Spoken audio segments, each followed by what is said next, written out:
Hello and welcome to this video. There are two side-by-side charts on your screen here. Can you see the difference between both? One of them has a problem. The width or the thickness of the bars is different in this chart. And we don't want that. We want our charts to be looking like this so that every bar is of uniform thickness.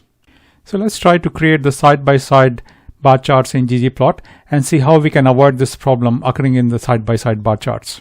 Okay, let's start with the new R script. And I would be using these two packages, ggplot2 and dplyr. And for our charts, we would also want to have some special colors in those charts. So I'm creating a palette with 6 different colors. Using the sample dataset MPG, I want to create some data of my own using the MPG dataset, grouping it by manufacturer and class, and then simply counting the frequency of the manufacturer and the class using the tally command. And here is how our data is going to look like. It has 3 columns, manufacturer, class, and N, which is the frequency. Let's create a bar chart of our own using the data frame which we created.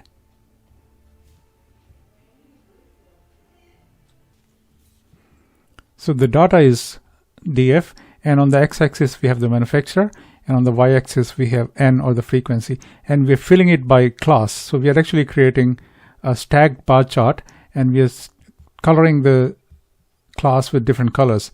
And so geom bar stat equals identity means that we're going to use whatever is the value of N there. And I'm using my own special palette which we created with 6 different colors.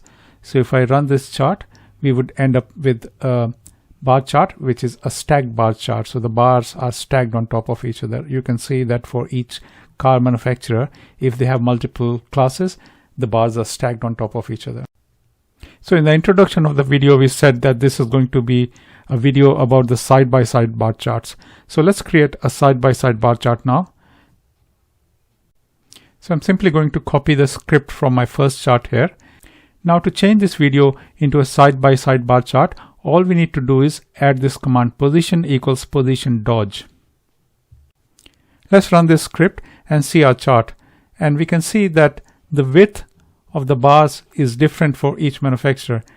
Each manufacturer has multiple classes of the cars. Some has 2, some has 3, some has 4, and some has 1. For example, Honda has only 1 class of car. So the single bar in case of Honda is occupying the whole of the area. So that's why the bar is thick, whereas in case of Toyota, they had 4 different classes. So to fix this problem, let's create a third chart. And I would simply copy the script from my second chart and make some changes in the position equals position dodge.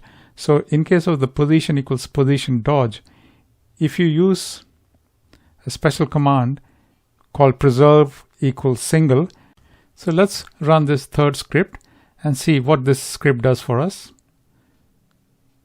So here we go.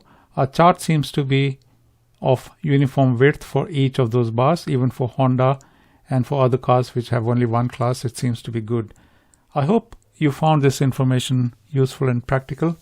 Thank you very much for watching it, and I'll see you in the next one.